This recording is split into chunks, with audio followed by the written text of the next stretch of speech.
வணக்கம் அன்பு உறவுகளே. மறைக்கப்பட்டிருக்கின்ற மாபெரும் ஆளுமைகளை பற்றி ஒவ்வொரு நாளும் தமிழன் தொலைக்காட்சி முன்னோர்கள் நிகழ்ச்சி மூலம் உங்களுக்கு வழங்கி கொண்டிருக்கும் இந்த வேளையில் மிக முக்கியமான ஒரு ஆளுமையை பற்றிய ஒரு வாழ்க்கை தொகுப்பு தான் இன்றைக்கு. திராவிட இயக்கத்தினுடைய மிக மூத்த முன்னோடியாக கருதப்பட்ட ஐயா குத்தூசி குருசாமி அவர்களை பற்றிய ஒரு வாழ்க்கை தொகுப்பு. இந்த வாழ்க்கை தொகுப்பை நமக்கு வழங்குவதற்காக உதவும் உள்ளங்கள் மாத இதழினுடைய ஆசிரியர் ஆடனை சுகுமார் அவர்கள் நம்மோடு இணைந்திருக்கிறார். வாருங்கள், குத்தூசி குருசாமி அவர்களுடைய வாழ்க்கை தொகுப்பை ஐயா சுகுமார் அவர்கள் வழங்க நாமும் தெரிந்து கொள்வோம். ஐயா வணக்கம். ஐயா வணக்கம். மிக முக்கியமாக திராவிட இயக்கத்தினுடைய மூத்த முன்னோடியாக கருதப்பட்டவர் ஐயா குத்தூசி குருசாமி அவர்கள். எந்த நேரத்திலும் தான் கொண்ட கொள்கையில் இருந்து சற்றும் நெறி பிறராமல் வாழ்ந்த ஒரு மனிதர். அப்படிப்பட்ட அந்த ஆளுமை பிறந்தது எங்க, அவருடைய படிப்புலாம் எங்க படித்தார், அவருடைய கல்விகள் எங்க பயின்றார், அவருடைய பெற்றோர்கள் யார் யார்? குருவிக்கரம்பை என்பதுதான் அவருடைய சொந்த ஊர். சின்ன கிராமம். இந்த கிராமத்தில் பார்த்தீங்கன்னா சைவ முதலியார் அவங்க தான் அதிகமாக இருக்கும். அவங்க தான் அடுத்த மடாதிபதியாக போகக்கூடிய தகுதி உடையவர்களாக இருந்தது. அந்த காலகட்டத்தில் பார்த்தீங்கன்னா இவரும் அப்படி தான் இருந்தார். நெத்தியில் பட்டை அடிக்கிறது, குடும்பி வச்சுக்கிறது, அந்த மாதிரி தான் இருந்தாப்புல. பள்ளி வாழ்க்கைகள் திருவாசகம் எல்லாமே ஓதணும். ஆமாம்.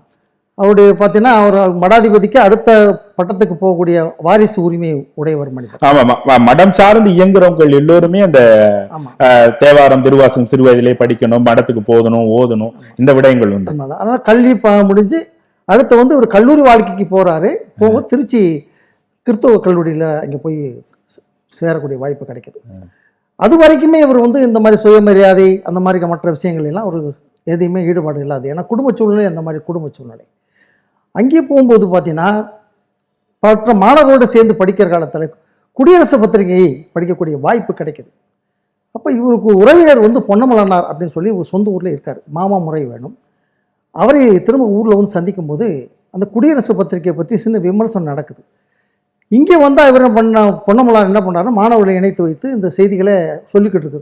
பெரியார் பற்றிய செய்திகள், சுயமரியாதை செய்திகள்லாம் சொல்லிட்டு இருக்கும்போது இவரும் அதை கேட்குறாரு. அப்போ இவருக்கு அதில் ரொம்ப இருக்கிற ஆர்வத்தை பற்றவன் அவர் என்ன பண்ணுறாரு, கூட்டிகிட்டு போய் கொண்டு போகிறார். 1909 அவருடைய பிறப்பு, 23/4/1906 அவருடைய பிறப்பு.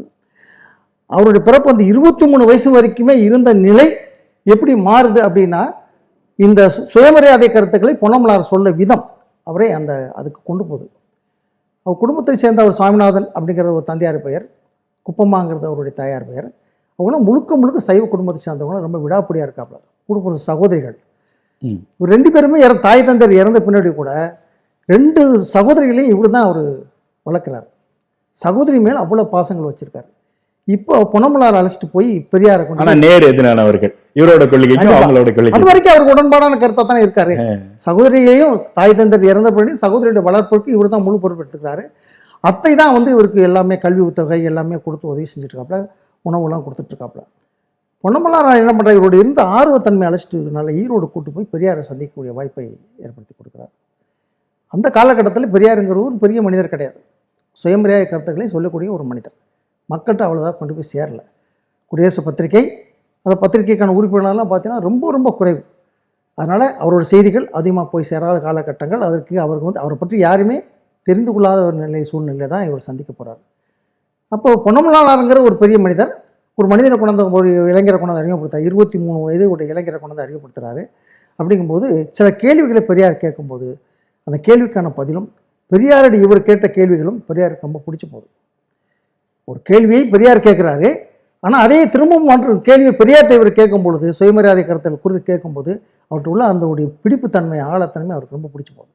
அதனால் சரி இன்றையிலேருந்து நீங்கள் இங்கே இருக்கலாம் அப்படிங்கிற மாதிரி கொடுத்தோன்னா கல்லூரி வாழ்க்கையே பூர்த்தி செய்யாத நிலையில் கூட இங்கே அவர் இணைஞ்சிடறார். இளங்கலை பட்டம் தான் முழுமைப்படுத்தலை, ஐயாட்ட சேர்ந்துறார். அவருக்கு கொடுக்கப்பட்ட முதல் வேலை பத்திரிகைக்கு அஞ்சலுக்கு போது பாருங்க, அந்த ஸ்டாம்ப் ஓட்டுற வேலை தான் கொடுத்துருக்காங்க. அதுதான் அவர் செஞ்சுருக்காரு. என்னடா நம்ம இவ்வளோ கருத்தோடு வந்துருமே, இவ்வளோ சேந்தினோடு வந்திருக்கோமே, இவரோட ஐயாவோட இது புரட்சிகரமாக இருக்கே அப்படின்னு பார்த்து நம்ம கொடுத்த வேலை எப்படின்னு கூட செய்யலை. கொடுத்த வேலையை சரியாகவே செஞ்சார். அடுத்து அவர்கிட்ட என்ன திறமை இருக்குது அப்படிங்கும்போது எழுதுகிற கட்டுரை எழுதுறது. அன்றைக்கி கட்டுரை எழுதுவதற்கு, குடியரசு கட்டுரை எழுதுறதுக்கு பயந்து போய் இருந்த காலகட்டம். பெரியார் தான் எழுதணும், மற்றவங்க எழுதக்கூடிய வாய்ப்புகள்லாம் கிடையாது. அப்போ இவர் சில கட்டுரைகளை எழுதுறாரு. பெரியாருக்கு ரொம்ப பிடிச்சி போட்டு கடைசியில் பார்த்தீங்கன்னா பெரியாரே யாரையுமே இது வரைக்கும் பாராட்டினதே கிடையாது. யாரும் பெரியார் இது வரைக்கும் பாராட்டியதே கிடையாது. ஆனால் பெரியாரால் பாராட்டப்பட்ட ஒரு மனிதராக குத்தூசி குருசாமியார் இருந்தார். இளம் பெரியார் அப்படிங்கிற ஒரு பட்டத்தையே வந்து பெரியார் அவர் கொடுக்குறார். இது இந்த இந்த சம்பவம் நடக்கிற காலகட்டத்தில் பார்த்தீங்கன்னா திராவிட கழகத்தில் வந்து முக்கியமாக சொல்லக்கூடிய நபர்கள் யாருமே கிடையாது. அன்றைக்கு முழுவதும் குத்தூசி குருசாமியார் தான். அப்போ அந்த குடியரசு பத்திரிகையுடைய இணை ஆசிரியராகவே அவரை அந்த பொறுப்பை கொடுத்து செய்கிறாப்புல. கட்டுரை எழுதுகிறாரு. அவருடைய முழு பொறுப்பையும் பார்த்துக்கிறாரு. சம்பளம் இல்லாத ஒரு உணவு மட்டும்தான். இது பெரியாரோட முதலே சொல்லக்கூடிய இது. சம்பளம் இருக்காதுப்பா, சாப்பிட்டு இங்கே தங்கிக்க அப்படிங்கிற மாதிரி தான். நல்ல குடும்பத்தை சேர்ந்தவர். தன்னோட சுயமரியாதை கருத்தை ஏற்றுக்கொண்ட காரணத்தால் பெரியார்கிட்ட போய் அங்கே போய் முழுமையாக இறந்துறார். இந்த காலகட்டத்தில் பார்த்தீங்கன்னா வீட்டில் இப்படி குடும்பத்தில் நிறைய பகை உணர்வு ஏற்பட்ட போது இந்த மாதிரி ஒரு நல்ல ஒரு ஐதிய குடும்பம் சேர்ந்தவர் இந்த மாதிரி போய் சுயமரியாதை கருத்தில் சேர்ந்துட்டாப்ல அப்படின்னு சொல்லி இறை மறுப்பு வேற பேசுறாரு. நிறைய மறுப்பு பேசும்போது அவருடைய எழுத்துக்கள் எல்லாம் போய் சேருது. ஏன்னா அன்றைக்கி அந்த ஒரே ஒரு ஆயுதம் குடியரசு பத்திரிகை மட்டும்தான் சுயமரியாதை கருத்துக்கு போய் சேர்ந்த பத்திரிகை. அந்த கருத்துக்கள் எங்கெங்கே போச்சோ அங்கெல்லாம் வந்து எதிரிகள் இவருக்கு வரும்போது இவர் குடும்பத்திலேருந்து இவருக்கு நிறைய எதிர்ப்பு. பொன்னமனார் தான் இவருக்கு எடுத்துட்டாருன்னு சொல்லி அவருக்கும் ஊரில் மரியாதை இல்லாமல் போயிடுது. இந்த காலகட்டத்தில் 23 வயது இவருக்கு திருமணம் செஞ்சு வச்சிடலாம் அப்படிங்கிற ஒரு முடிவில் என்ன பண்ணுறாங்க, ஏற்பாடு பண்ணுறாரு பெரியார் பண்ணும்போது பார்த்திங்கன்னா அன்றைய காலகட்டத்தில் பெரியார் வந்து சாதி மறுப்பு திருமணம், விதவை திருமணத்தில் தன்னுடைய கருத்துக்களை செலுத்திக்கிட்டு இருக்காரு. ஆனால் இது யாரை இது முதல்ல பயன்படுத்தலாம், இந்த விதவை திருமணத்துக்கு யாரை தயார் பண்ணலாம், அதே மாதிரிக்க சுயமரியாதை ஜாதி மறுப்பு திருமணத்துக்கு யாரை கொண்டு போகலாம் அப்படிங்கும்போது இவரை தான் முதல்ல முன்னிறுத்துறாப்புல. இவருக்கு திருமணம் பண்ணலாம் அப்படிங்கும்போது குடியரசு பத்திரிகை ஒரு செய்தியை வெளியிடுறாப்புல. 23 வயது இளம் ஒரு வாலிபருக்கு விதவை திருமணம் செய்வதற்கு விதவை பெண் தேவை அப்படிங்கிற ஒரு அறிவிப்பை கொடுக்குறாப்புல. இவர் பேரை போடல, ஆனாலும் இவர் தான் அப்படிங்கிறது உறுதியாகி போகுது. ஆனால் அப்படி கிடைக்கல. அந்த விதவைகள் அந்த காலத்தில் கிடைக்காதனால ஒரு இசை வேளாளர் குடும்பத்தை சேர்ந்த அந்த பெண் தேடுறதுக்கு யாராக இருப்போம், ராமாமிர்த அம்மாவெல்லாம் போயிருக்காப்புல. பெரியார் அவருடைய துணைவியார் எல்லாருமே போய் இவருக்கு பெண்ணு தேடுறாப்புல, எங்கேயுமே கிடைக்கல. அப்படிங்கும்போது சரி ஜாதி மறுப்பு திருமணம் பண்ணிடலாம் அப்படின்னு சொல்லி பார்த்தேன். இவர் முதலியார் தான். இருந்தாலும் இசை வேளாளர் மரபினர் வந்து ரொம்ப ரொம்ப தாழ்த்தப்பட்டவளாக இருந்த காலகட்டத்தில் அந்த குடும்பத்தில் ஒரு பெண் எடுக்கிறார். தாசி குடும்பம்னு சொல்லுவாங்க. அப்படிலாம் பெண் யாரும் எடுக்கிறது கிடையாது. அந்த குடும்பத்தில் போய் குருசாமி அந்த பெண் பார்க்குறாப்பு. குத்தூசிக்கு பார்க்குற, குத்தூசிங்கிறதுலாம் அப்புறம் தான் உள்ளது. ஏன்னா அந்த அம்மாவை போய் திருமணம் செய்கிறதுக்கு பார்த்தீங்கன்னா பயங்கரமான எதிர்ப்பு. இறந்து போயிட்டான் குத்தூசி குருசாமியார் இறந்துட்டாருன்னு சொல்லி வீட்டில் ஒரு காரியமே பண்ணிடுறாப்புல. சொந்த வீட்டில் சகோதரி வந்து தற்கொலை செய்து கொண்டான்னு சொல்லி ஒரு டெலகிராம் கொடுக்குறாப்புல. உன் சகோதரி, ஏன்னா ரொம்ப சகோதரி மேலே ரொம்ப பாசமானவர், சகோதரி இறந்துட்டான்னு சொன்னால் வந்துடுவான், திருமணத்தை கூட நடத்தாமல் இங்கே வந்துடுவான் சொல்லி சகோதரி இறந்து விட்டான்னு சொல்லி கூட ஒரு தந்தி கூட கொடுக்குறாப்புல. ஆனால் யாருமே அப்படி ஏற்றுக்கல. ஒரு இருந்து பெரியாரையும் பெரியாருடைய துணைவியார் அந்த அம்மா 2 பேருமே தாய் தந்தையர்னு சொல்லி பத்திரிக்கை அடித்து 2 பேருக்கும் திருமணத்தை பெரியார் வீட்லேயும் நடத்துகிறாப்புல. அந்த திருமணத்துக்கு பின்னாடி பார்த்தீங்கன்னா அவங்க 2 பேர் இருந்த அந்த முறையை வைத்து சாதி மறுப்பு திருமணம் முதலே தமிழகத்தில் நடந்த முதல் சாதி மறுப்பு திருமணம் இதுதான். அதுக்கு பின்னாடி நடந்த சாதி மறுப்பு திருமணங்கள் மற்ற திருமணமாக இருந்தாலும் அங்கே போய் பேசும் பொழுது குத்தூசி குருசாமியார் குடும்பத்தை சேர்ந்த வாழ்க்கை 2 பேர் கணவன் மனைவி மாதிரிக்கே இருக்கணும் அப்படி வாழ்த்தக்கூடிய அளவில் 2 பேரும் அவ்வளோ அன்னுணியமாக குடும்பம் நடத்தும். அந்த அம்மா பேர் அதாவது குஞ்சிதவாதம். நம்ம குத்தூசி குருசாமியாரும் குஞ்சிதவாதம் போன்று 2 பேரும் இணைபெறியாமல் இருக்கணும் அப்படின்னு சொல்லி தான் ஒவ்வொரு மணமக்களையும் எல்லா அரசியல்வாதியும். இந்த இடத்துல எனக்கு ஒரு சின்ன கேள்வி எழுது. மிக முக்கியமாக குத்தூசி குருசாமின்னு சொல்லிக்கிட்டே இருக்கோம். அந்த குத்தூசிங்கிற பேர் எப்படி வந்துச்சு? அதை சொல்கிறேன். அவர் வந்து ஆங்கில பத்திரிகை ரிவோல்ட் அப்படிங்கிற ஆந்திரிக்க பத்திரிகையும் ஆங்கில பத்திரிகையும் ஆசிரியர் இருந்திருக்காரு. சுயமரியாதையே பத்திரிகை நான் முதலே சொன்ன மாதிரிக்கே அன்றைக்கி அந்த பத்திரிகை அது ஒன்று, இது ஒரு ஆங்கில பத்திரிகை 2மே. குத்தூசிங்கிற அதாவது பலசரக்கு முட்டை அப்படின்னு சொல்லி ஒரு செய்தி எழுதுவார்.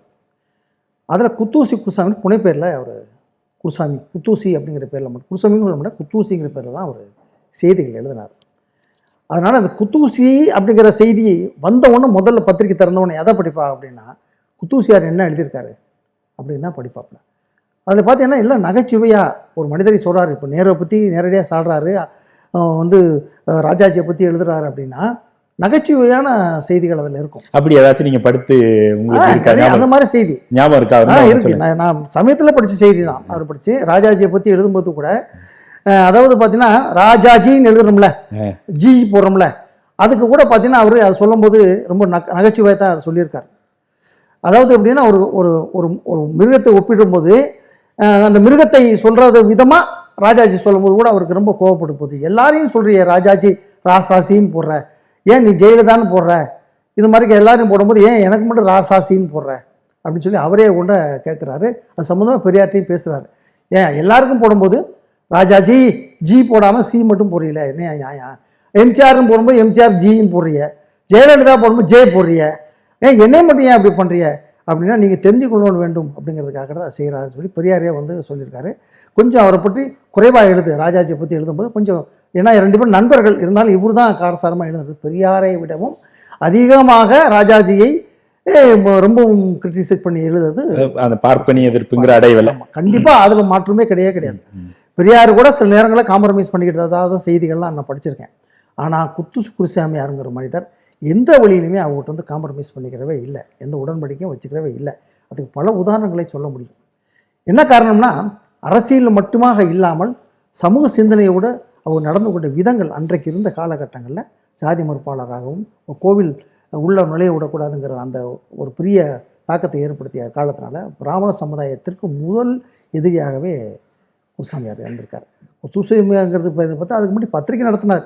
அதனால தான் குத்தூசிங்கிற பத்திரிகை நடத்தினார். ஆனாலும் குத்தூசிங்கிறது அந்த பலசரக்கு அப்படிங்கிற செய்தியில் முதல்ல அவர் ஒரு புனைப்பெயரோடு எழுதியிருக்கார். அது எல்லாரும் எழுதியிருக்காப்புல. அண்ணாலாம் பார்த்தீங்கன்னா ஒரு 6-7 பேர் வச்சு எழுதியிருக்காரு. இவர் கூட நிறைய பேர் புனைப்பெயர் எழுதுறது. எழுத்தாளர்கள் கிடையாது. இப்போ என் பத்திரிகை நானே இருக்கேன்னா சில கட்டுரைகள் பார்த்தீங்கன்னா நானே புனைப்பெயர் 4-5 பேரில் எழுதுவேன். இது நான் மட்டும் செய்யலைங்க, கிட்டத்தட்ட சிறு பத்திரிகை நடத்தியிருக்கேன். அன்றைக்கி நான் பத்திரிகை பெரிய பத்திரிகைகள் நமக்கு கிடையாதுங்க, சிறு பத்திரிகைகள் தான்.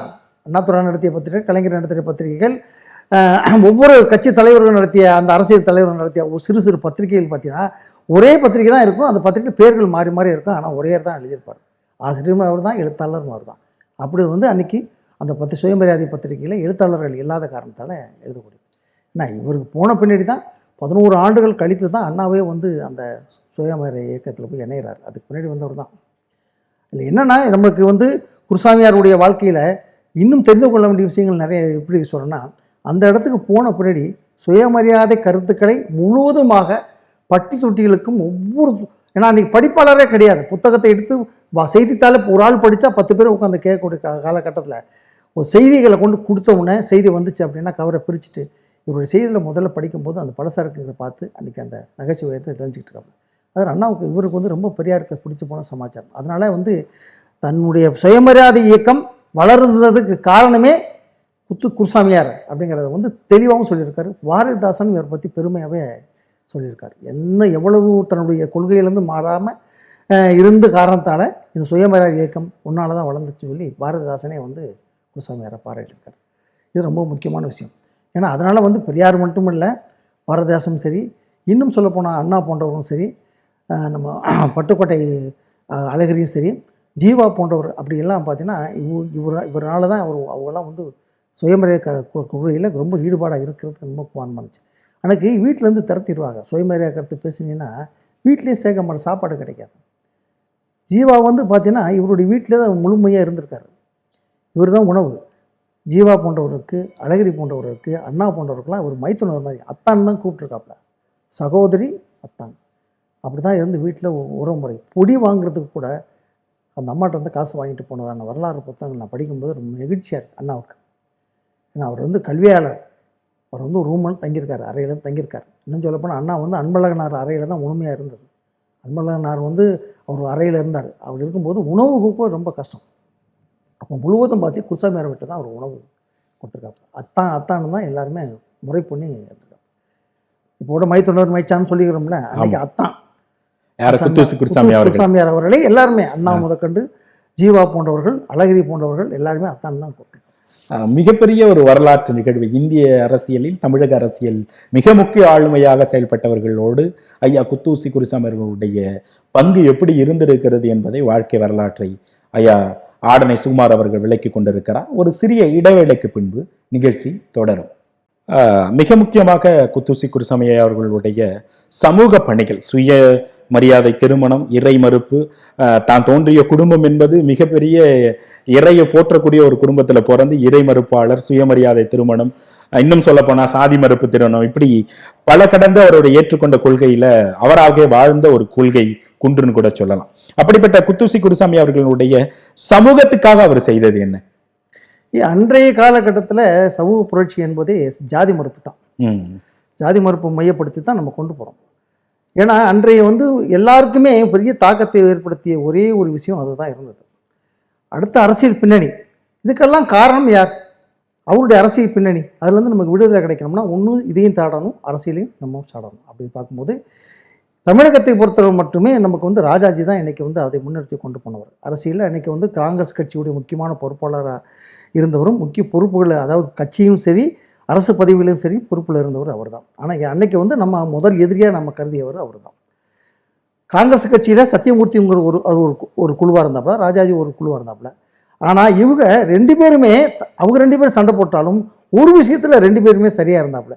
எப்போ மக்களுடைய அடிமைத்தனத்துக்கு மூல காரணமாக இருந்தாப்புல. அன்றைக்கி பேரியக்கம், அந்த காங்கிரஸ் பேரியக்கம் அதை அவங்க முன்னிறுத்தி கொண்டு போச்சு. இதை நம்ம எதிர்க்கும் போது பார்த்தீங்கன்னா ஒன்று ஜாதி மறுப்பையும் எதிர்த்தோம், அதுக்கு துணையாக இருக்கிற அந்த காங்கிரஸ் கட்சியும் அந்த பேரியக்கத்தையும் இருந்தோம். இப்போ பார்த்தீங்கன்னா முதல்ல ஜீவா போன்றவர்கள் எல்லாமே பெரியாருக்கு உடன்பாடாக இருக்காப்புல. அப்புறம் பார்த்தீங்கன்னா அவருடைய நடைமுறை எல்லாமே மாறுபாடுறது காரணமே சிங்காரவேலருடைய தொடர்பு தான். அவங்க ஒரு கம்யூனிஸ்ட் இயக்கத்தையே கொண்டு போகிறாப்புல, அவர் பேரியக்கத்தை கொண்டு போகிறாப்புல. அன்றைக்கு காங்கிரஸ் பேரியக்கம் கம்யூனிஸ்ட் இயக்கத்துக்கு, அதாவது இது சுயமரியாதை இயக்கம் அரசியல் ரீதியாக பெரிய அமைப்பாக இல்லைன்னா கம்யூனிஸ்ட் இயக்கம் ஒரு போராடி ஒரு குணத்தோடு இருந்ததுனால, அங்கே புதிய இளைஞர்கள் இணைஞ்ச காரணத்தினால கம்யூனிஸ்ட் இயக்கத்தை தடை செய்யணும், இந்தியா முழுவதும் தடை செய்யணுங்கிற ஒரு இது வரும்போது தமிழகத்தை வரும்போது ஜீவா போன்றவர்களை கைது செய்வதற்கான உத்தரவுகள் பிறப்பிக்கப்பட்டது. அன்றைக்கு முழுவதும் தலைமுறைவான வாழ்க்கைக்கு வித்துட்டு ஒரு குருசாமியார் தான். அவர் வீட்டில் தான் அடைக்கலம் கொடுத்து சாப்பாடு முதற்கொண்டு உணவு கொடுத்து அங்கே வச்சுருந்தார். சாதாரண ஒரு இதாக ஆரம்பித்து இன்றைக்கி பெரிய கம்யூனிஸ்ட் இயக்கம் வளர்க்குறதுக்கு அடித்தளமாக இருந்த ஒரு மனிதனுக்கு குருசாமியார் உதவி செஞ்சுருக்காங்கிறதே ஒரு சமூக புரட்சிக்கான ஒரு அடித்தளம் தான். அதே மாதிரிக்கு பார்த்தீங்கன்னா இவர் எழுத்து மட்டுமே இல்லாமல் செய்திகளை வெளியே போய் பேசக்கூடிய சூழ்நிலையும் வெளியே ஒரு மேடை சொற்பொழிவாளர் வராரு. இப்போ பார்த்தீங்கன்னா நான் முதல்ல ஏற்கனவே சொன்னேன், நம்மளை மாதிரி புரட்சியாளர்கள் அவர்களும் வீட்டில் மரியாதை இருக்காது சொன்னேன். அழகிரியை போன்றவருக்கு வீட்லேயும் சாப்பாடு கிடையாது. அப்படிப்பட்ட சூழ்நிலை ரொம்பவும் கஷ்டப்படுறாரு, உடல்நிலையும் பாதிக்கப்பட்டிருக்காரு. அப்படின்லாம் பார்த்து இப்போது குருசாமியார் பேசணும் அப்படின்னு சொல்லி யாராவது அழைப்பத்தில் கொடுத்தாங்கன்னா ஒரு 100 ரூபாயை அழகிரி வீட்டுக்கு அனுப்புங்க, அவருடைய மணியாடு பண்ணி அந்த ரசீது கொண்டு எனக்கு காட்டா நான் உனக்கு பேச வர்றேன். இப்படி பாருங்க, ஒரு தன்னை மட்டுமே வளர்த்து கொள்கின்ற தலைவர்கள் வாழ்ந்த இந்த பூமியில மற்றவருக்காகவும் மற்றவர்களும் சிறப்பு பெறணும், வாழ்க்கையை அவங்களும் இந்த சமுதாயத்துக்கு செலவழிக்கிறாங்க, இன்னைக்கு அவங்க நலிந்து போயிருக்கான்னு சொல்லி அவருடைய உடல்நிலை சரியில்லை, அவருக்கு போய் 100 ரூபாய் அனுப்பிட்டு, 100 ரூபாங்கிறது பெரிய காசு, 100 ரூபாய் அனுப்பிட்டு ரசீது கொண்டா காட்டினா தான் அவங்க கூட்டத்துக்கு வருவேன் அப்படின்னு சொல்லி அங்கேயே பண்ணுறாரு. ஜாதி மறுப்புக்காக நேரடியாகவே களத்தில் இறங்கி ஒவ்வொரு ஊர் பிரச்சாரம் பண்ணுறதுனால இவருக்கு நிறைய எதிர்ப்புகள் வருது. அரசியல் ரீதியாகவும் சரி, பெரிய பெரிய செல்வந்தர்கள் மூலியமாகவும் சரி, இவருக்கு நிறைய எதிர்ப்புகள் வருது. பெரியாரை கூட சமாதானப்படுத்தி விடலாம் போன்றிருக்கு, குருசாமியை சமாதானப்படுத்த முடியாது சொல்லி எல்லாருமே பெரியாரை போய் அவரை கொஞ்சம் அடக்கி வாசி சொல்லுங்கள், எழுதுறது கொஞ்சம் குறைச்சிக்க சொல்லுங்கள் அப்படின்னு சொல்லி ராஜாஜி போன்றவர்களெல்லாம் பெரியார்கிட்ட போய் கெஞ்சக்கூடிய அளவுக்கு இவருடைய புரட்சி வித்தியாசமாக இருக்குது. அதாவது பார்த்தீங்கன்னா இவர் சிறையில் இருக்காரு, அண்ணா வந்துடுறாரு. அண்ணா வந்த பின்னாடி 1949 மணியம்மையார் திருமணத்துக்கு பின்னாடி அவங்களுக்குள்ள ஒரு பிரச்சனை ஏற்பட்டு வெளியே வர்றாங்க, முரண்பாடு ஏற்பட்டு வர்றாரு. அப்போ கூட தன்னோட கொள்கை பிடிப்பில் இவர் ரொம்ப உறுதியாக இருக்கார். பெரியார் விட்டு இவர் போகலை, பெரியார் கூடவே இருக்கார். ஏன்னா பெரியார் தான் சுயமரியாதை தான் பெரியார் அப்படிங்கிற ஒரு கொள்கை ஒரு மாற்றுக்கிறது இல்லை. அன்றைக்கி இவர் ஒரு காரணத்தை சொல்லி திராவிட முன்னேற்ற கழகமாக தனியாக பிரிஞ்சு வந்தால் கூட அதுக்கு பின்னாடி தான் கலைஞர் போன்றவர்கள், நெடுஞ்செழியன் போன்றவர்கள்லாம் அதில் முக்கியத்துவம் பெறாப்புல. ஆனால் இதில் இங்கேயும் போகலை, இங்கேயும் அவர் போகலை, அதே நேரத்தில் பெரியார் கூட இருந்து பெரியாருக்கு உறுதுணையாக இருக்கார். இவர் இருக்கிற காரணத்தினால பெரியார் இப்போ ரஷ்யா போன்ற நாடுகளுக்கு வெளிநாட்டு பயணங்கள்லாம் போக ஆரம்பிக்கிறார். இப்போ அந்த அம்மையார் தான் அது முழு பொறுப்பு. யார்? அந்த மணி அம்மையை தான் இப்போ அதுக்கு அந்த சொத்துக்கான சரி எல்லாத்துக்கும் வரும்போது பெரியாருடைய கொள்கையில் முக்கியமான கொள்கை அந்த நேரத்த காலகட்டத்தில் இந்த சொத்து முழுவதும் மக்களுக்கு போய் சேர வேண்டிய சொத்து அப்படிங்கிறத அவர் ரொம்பவும் தெளிவாக இருக்கார். ஆனால் அவர் ரஷ்யா போகிறதுக்கு முன்னாடி இவர்கிட்ட தான் பொறுப்பை கொடுத்துட்டு போகிறார், நீங்கள் பார்த்துக்கிறங்க அப்படின்னு சொல்லி. ஏன்னா இவர் தான் அதாவது அவர் தலைவர், இவர் செயலாளர், பத்திரிகையில் முக்கியமான பொறுப்பில் இருக்கார், ஆசிரியர் பொறுப்பில் இருக்கார். அப்படினால இவரெல்லாம் இருக்கும்போது அன்றைக்கு இவருக்கு நிறைய எதிர்ப்புகள் அந்த மணியம்மை குழுமத்திலிருந்து வர்றது. காரணம், இவர் எந்த நடவடிக்கை எடுத்தாலும் சுயமாரி ஐயா பெரியார் மாதிரிக்கே இவரும் வந்து மக்களுக்கு இந்த பணத்தை கொண்டு சேர்த்துருவாங்க, அதனால் சொத்துங்கிறது மக்களுக்கு போய் சேர்ந்துடும் அப்படிங்கிற மாதிரி ஒரு பெரிய தாக்கம். ரொம்ப தெளிவாகவே எழுதியிருக்கார். குருவிக்கரம்பை அப்படிங்கிறது ரொம்ப தெளிவாகவே அப்பட்டமாக எழுதியிருக்காரு. அதுக்கு யாரும் இவருக்கு மறுப்பு சொல்லவே இல்லை. ஏன்னா எங்கள் எல்லாருக்கும் இவர் குருவிக்கரம்பையோட செய்தி தான் முழுமையாக இது வரைக்கும் குத்தூசு குருசாமியோடைய செய்தியை பற்றி முழுமையாக கொடுத்த செய்தி. அப்படிங்கும்போது அவர் எழுதிய அந்த வேலையும் புத்தகத்துக்கு யாருமே இது வரைக்கும் திராவிட கழகத்திலே திராவிட முன்னேற்ற கழகத்திலே எந்த மறுப்பும் சொல்லைன்னா அதுதான் உண்மைங்கிறது நம்முடைய மட்டுமணிச்சம். அப்படிப்பட்ட காலகட்டத்தில் இவர் கைது செய்யப்படுறார். அவர் ஒரு சிறைச்சில் இருக்கார். அண்ணாவும் கைது செய்யப்பட்டு சிறையில் இருக்காப்புல. 2 பேருக்கும் பார்த்தீங்கன்னா இவர் கட்சி விட்டு பிரிஞ்சு போயிட்டா கூட 2 பேருக்கும் பேச்சுவார்த்தைலாம் கிடையாது. ஏன்னா எங்கேயோ வளர்ந்தவராச்சா, அண்ணா அவர் கூட இருந்தவர்னால சிறையில் 2 பேரும் ஒன்றா சந்திக்கக்கூடிய வாய்ப்பில் கிடைக்குது. அப்போது ரொம்ப சொல்கிறாரு, அவங்க வீட்டு சாப்பாடு சாப்பிட்டு ரொம்ப நாளாச்சா தான், எனக்கு சாப்பாடு கொண்டு வர சொல்லுங்கள் அப்படின்னு சொல்லி 2 பேரும் சாப்பாடு பகிர்ந்து சாப்பிட்றது இந்த செய்தி ராஜாஜிக்கு போயிடுது. 2 பேரும் ஒரே இடத்துல உட்காந்து 2 பேரும் ஒரே சிறையில் சாப்பிட்டுட்டு இருக்கா. குறிஞ்சி தான் அந்த அம்மா சாப்பாடு கொண்டாந்து கொடுத்து சாப்பிட்டுட்டு இருக்கா அப்படின்னு சொன்னோம். ராஜாஜி முதல்ல என்ன பண்ணார், அண்ணாவை விடுதலை செய்யாமல் இவரை விடுதலை செஞ்சிடார். 2 பேரும் ஒன்றா சேர்ந்து திரும்பி ஆபத்து நம்மளுக்கு அதிகமாகிடும். கட்சி வேறாக இருந்தாலும் கொள்கையும் ஒன்று தானே. 2 பேரும் ஒன்றா சேர்ந்துட்டாலும் பிரச்சனை சொல்லி இவரை வந்து வெளியே கொண்டு போகிறாங்க. ரஷ்யாவுக்கு போயிட்டு வர்றதுக்குள்ளே இங்கே பெரிய கலகமே நடக்க முடியுது. இவருக்கு எந்த இதுவும் யாருமே உடன்பாடு கொடுக்கல. இவர் மன வெறுசல் இருக்கார். வந்தவுடனே பெரியார் வந்தவுடனே எதுவும் முடிவு எடுத்துக்கலாம் அப்படிங்கிறது தான் இவருடைய நிலைப்பாடாக இருக்குது. அந்த நேரத்தில் அரசியலையும் சரி இது நிறைய மாற்றங்கள் ஏற்படுது. இவருடைய அந்த ஆங்கில பத்திரிகைகளை நேரு போன்றவர்கள் படிக்கிறாப்புல.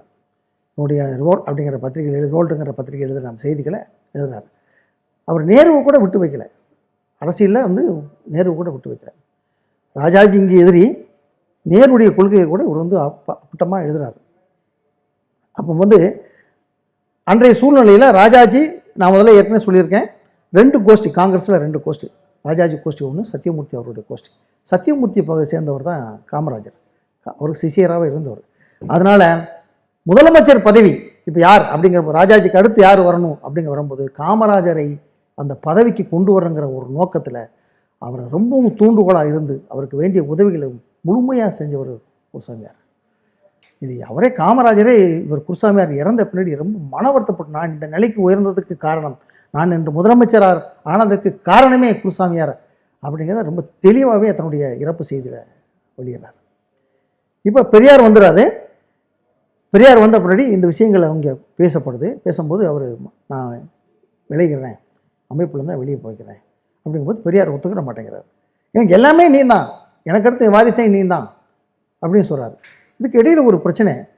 சம்பத் வந்து பெரியாருடைய அண்ணன் பையன். அவர் வந்து திராவிட முன்னேற்ற கழகத்துக்கு போய் அங்கிருந்து திரும்ப காங்கிரஸ் கட்சிக்கு போயிடுறார். திராவிட முன்னேற்றத்தில் போய் இணைஞ்சவர் அவர் சம்பத்து போன்றவர்கள், இன்னும் கண்ணதாசன் போன்றவர்கள்லாம் வந்து திராவிட முன்னேற்றத்தில் ரொம்ப தீவிரமாக இருந்த காலகட்டத்தில் எல்லாருமே அப்படி விலைக்கு போய் காங்கிரஸ் கட்சியில் போய் இணைஞ்சிடறாப்புல. இணைஞ்சு இப்போது ஒரு தொகுதியில் சம்பத் நிற்கக்கூடிய சூழ்நிலை ஏற்படுது. இவர் வந்து காங்கிரஸை மிகவும் சாடி எழுதுகிறார்.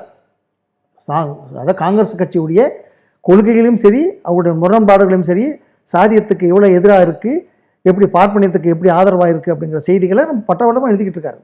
அப்படிப்பட்ட காலகட்டத்தில் சம்பத் காங்கிரஸ் கட்சி நிற்கும் போது இவருடைய எழுத்துக்களை கொஞ்சம் அடக்கி வாசிங்க, நீங்கள் எழுதுறதை கொஞ்சம் குறைச்சிக்கிறங்க, காங்கிரஸ் கட்சியை பற்றி எழுதுறது, ஏன்னா அது சம்பத்துடைய எலெக்ஷனுக்கு, அவருடைய தேர்தலுக்கு பாதிப்பை உருவாக்கும் அப்படிங்கிற ஒரு சூழ்நிலையை அழுத்தம் கொடுக்குறாப்புல. யாரு? பெரியாருடைய சப்போர்ட்டில், அந்த வழியில் நேரடியாக பெரியார் இல்லை, பெரியார் மூலமாக சொன்னதாக செய்தி. ஆனால் வந்து வேறு இடத்துல செய்தி வந்து அழுத்தம் கொடுக்கும்போது இவருக்கு மனசு ரொம்ப வேதனையாக இருக்குது. பத்திரிக்கை தான் தன் வாழ்க்கை, ஆரம்பமே பத்திரிக்கை தான் வாழ்க்கை. 38 ஆண்டுகள் பத்திரிக்கைக்கான வாழ்ந்துருக்கார். அப்போ என்ன பண்ணுறாரு அப்படின்னா, அவர் அது செய்கிறதுக்கு மனசு ஒப்புறம் இருக்குது. இனிமேல் நான் தலையங்கமே எழுதுவதில்லை அப்படின்னு சொல்லி அதில் வந்து பத்திரிக்கைக்கு அவர் எழுதுறதை நிறுத்திடுறார்.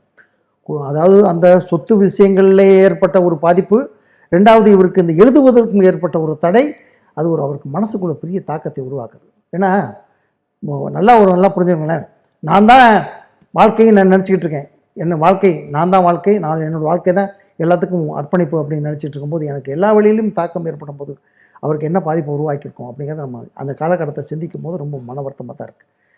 இப்போ வந்து பார்த்தீங்கன்னா திராவிட முன்னேற்ற கழகத்துக்கும் அவர் போக முடியாது, திராவிட கழகத்திலையும் இருக்க முடியாது.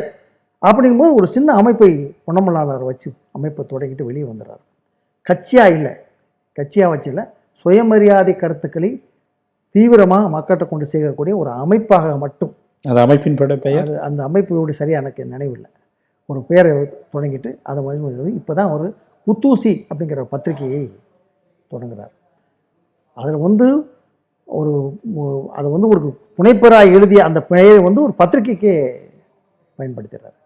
பயன்படுத்தி இப்போ பார்த்தீங்கன்னா இப்போ வந்து யாருமே அவருக்கு தடை கிடையாது. அவர் எழுதுவதற்கு யாரும் தடை சொல்ல முடியாது. பெரியாரோ இல்லை வந்து பெரியாருக்கு ராஜாஜி சொல்லியோ யாருமே வந்து தடை சொல்ல முடியாதனால ரொம்பவும் தீவிரமாக தன்னுடைய கருத்துக்களை, சுயமரியாதை கருத்துக்களை அதில் போத்துறார். சுயமரியாதை கருத்துக்கு போய் கிராமம் போய் இப்போ திராவிட முன்னேற்ற கழகம் போய் மாதிரியோ திக மாதிரிக்க போய் செஞ்சாங்கன்னு நம்ம சொல்லுவோம்னா, எழுத்து பணி இருக்கே அது ரொம்ப ஆணிவேரானது. அது அன்னைக்கு ஒன்று படிக்காத மக்களுக்கும் தூண்டுகோலாக இருந்ததுக்கு காரணம் அதுதான். அவருடைய எழுத்து பணி முக்கியமாக இருந்த காரணத்தினால அந்த பத்திரிகை வந்து கிட்டத்தட்ட ஒரு 5-6 ஆண்டுகள் அவருக்கு நல்ல புகழை கொடுக்கும். ஐயா குத்தூசி குருசாமி அவர்களுக்கு பிள்ளைகள் இருந்தாங்களா? 2 குழந்தைகள். அதில் என்னன்னு பார்த்தீங்கன்னா 2 குழந்தைகளில் ஒன்று ரஷ்யான்னு அந்த அம்மாவுக்கு பேர், இன்னொரு பையன் மூத்தவர் அவர், அவருடைய பேர் நான் நினைவில்லை. 2 பேர் அவருக்கு. அந்த ரஷ்யாங்கிற வந்து கடைசியில் மருத்துவத்துறையில் நல்ல இந்த ராமச்சந்திராமா இதில் வந்து இருந்து இப்போ தான் சமீபத்தில் ஓய்வு பெற்றப்ப. அதாவது வந்து குஞ்சிதம் பாதம் அப்படிங்கிற அந்த பெண்மணி பார்த்தீங்கன்னா ஒரு சாதாரண ஒரு குடும்ப பெண்ணாக மட்டுமே இல்லை, பெரியார் விட இருக்குது எப்படி நாகம்மைன்னு சொல்கிறோம்ல. ஏன்னா அதுக்கு முன்னாடி இந்த அம்மா போனதுக்கு வரலாறுகள் நிறைய குறைவு. நாகம்மையே வந்து பெரியாரோட இணைந்து ரொம்பவும் செயல்பட்டுருக்காப்புல. மணியம்மை பெரியாருக்கு பின்னாடி தான் வந்து செயல்பட்டாங்க.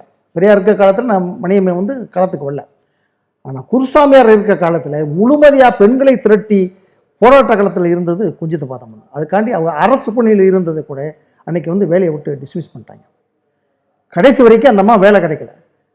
1967 அண்ணாதுரை ஆட்சியர் வந்த பின்னாடி முதல்ல அந்த அம்மாவுக்கு அந்த பழைய வேலையை கொடுத்து முக்கியமான பொறுப்பு, கல்வித்துறையில் முக்கியமான பொறுப்பையும் அந்த அம்மாவுக்கு. மிக முக்கியமாக இருக்கக்கூடிய ஐயா குத்தூசி குருசாமியினுடைய இறுதி காலங்கள் எப்படி இருந்துச்சு? இறுதி காலம் ரொம்ப சோகமான காலம் தான். எப்படின்னா வந்து வேலை வாய்ப்பும் அந்த அம்மாவுக்கு போயிடுச்சு, குடும்பத்தில் வறுமை வரமிச்சு, சொத்துக்கள் எல்லாமே அந்த காலத்தில் வந்து எழுதி வைக்கிறதில்ல, சொத்துக்கள் எல்லாமே உனக்கு இல்லை அப்படிங்கிற மாதிரி, குடும்ப சொத்துக்களும் எதுவும் கிடையாது. வறுமையோட காலகட்டம் அதுதான் அவருக்கு பெரிய ஒரு இதாக இருந்திருக்கு. அதனால் வந்து அவருக்கு உடல் ரீதியாகவும் பாதிப்பு ஏற்பட்டு மருத்துவம் செய்ய முடியல. அப்போ வந்து காமராஜர் வந்து இவருக்கு வந்து நேரடியாக வந்து செய்ய முடியாது அரசியல். அவர் வந்து எப்போவுமே அரசியலில் போய் நேரடியாக யாருக்கும் உதவி செய்ய முடியாது.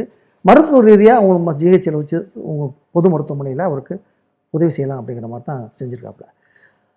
இன்றைக்கி வந்து பார்த்தீங்கன்னா அந்த அம்மையார் வேலைக்கு போய் சம்பாரிச்சது இல்லாமல் போனவங்க 67, இவர் இறந்த பின்னாடி 62 இறக்குறாரு.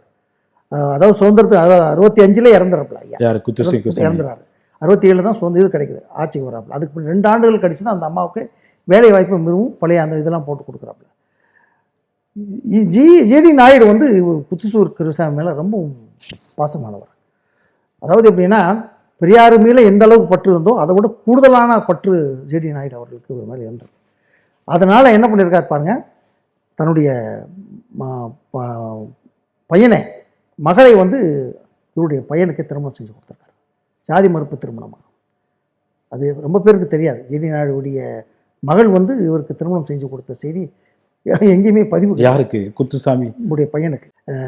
அந்த ரஷ்யாங்கிற அந்த பெண்மணம் இருக்காங்க, அவங்களுக்கு வந்து அவருடைய பையனுக்கு திருமணம் செஞ்சு வச்சாங்க. ரஷ்யாவுடைய திருமணத்தை அதாவது குத்துசாமி குருசாமியினுடைய மகளை தனக்கு மருமகளாக ஜிடி நாயுடு வந்து ஆக்கி கொள்கிறார். சாதி மறுப்பு திருமணம். அவர் எப்படி நான் பார்த்தீங்கன்னா இன்றைக்கி எல்ஐசி வந்து அன்றைக்கி வந்து அரசு பொது உடைமையாக இருக்குது பாருங்க. அன்றைக்கி வந்து தனியார்கிட்ட இருந்தது. பொது உடைமை ஆக்கணும் அப்படிங்கிற ஒரு போராட்டத்தில் அன்றைக்கி அவர் பையன் ரொம்ப தீவிரமாக இருந்து கடைசியில் அந்த எல்ஐசியுடைய தலைவராகவும் பொறுப்பில் வந்து அவர் வெளிவந்தார். அதனால் அவர் நேருக்கு வந்து நேரடியாகவே நேரிட்ட பேசக்கூடிய அளவுக்கு ஜிடி நாயுடுக்கு ஏற்கனவே அந்த வாய்ப்பு இருந்தது. ஏன்னா ஒரு தொழில் ஒரு வித்தகர்.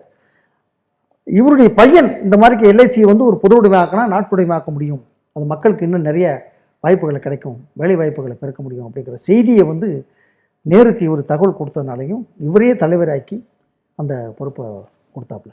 மிக முக்கியமாக ஐயா குத்தூசி குருசாமி அவர்களுடைய வாழ்க்கை வரலாற்றை எடுக்கும் பொழுது தமிழகத்தினுடைய ஒட்டுமொத்த வரலாறும் வந்து நிற்குது. அவருடைய வாழ்வியலை மிக அழகாக குத்தூசி குருசாமி அவர்களுடைய வாழ்க்கை வரலாற்றை, அவருடைய வாழ்க்கை வரலாறு மட்டும் இல்லாமல் ஒட்டுமொத்த ஒரு இதுவரை தமிழ்நாட்டை ஆண்ட தொழிலில் இருக்கக்கூடிய எல்லோரையும் இணைத்து ஒரு வரலாறை எங்களுக்கு பதிவு செய்தமைக்கு மிக்க நன்றிகள்.